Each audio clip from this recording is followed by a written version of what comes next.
ఒకసారి థాయిలాండ్ ఇంకా Cambodia economic situation కూడా మనం అర్థం చేసుకోవాలి.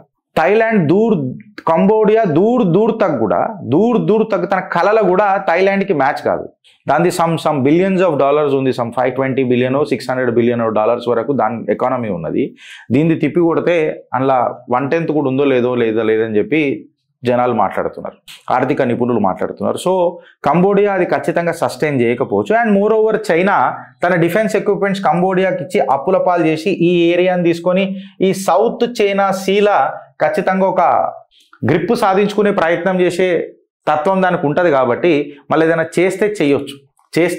ఎందుకంటే సౌత్ చైనా సీల ఖచ్చితంగా దాని ప్రిజన్స్ పెట్టుకుంటుంది. ఎప్పుడు కూడా చైనా ప్రిజన్స్ పెట్టుకొని ఇక్కడ ప్రయత్నం చేస్తుంది. కాబట్టి కంబోడియా ఖచ్చితంగా సప్లై చేస్తుంది, ఏదో చేస్తుంది.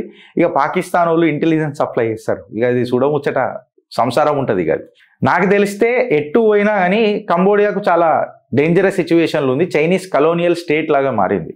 సో ఇక దాని పరిస్థితి ఏలాగా ఉంటుందో మనకు అందరికీ తెలుసు. మనం శ్రీలంకలు చూసినాం, వేరే దేశాలు చూసినాం, ఆఫ్రికా దేశాలలో చైనీస్ పెత్తనాలు చూసినాం, పాకిస్తానే చూస్తున్నాం, పక్కకున్న బంగ్లాదేశే చూస్తున్నాం.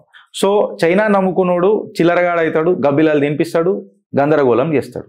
దీని మీద మీ కమెంట్ ఏందో ఒకసారి నాకు చెప్పుర్రి ఫ్రెండ్స్.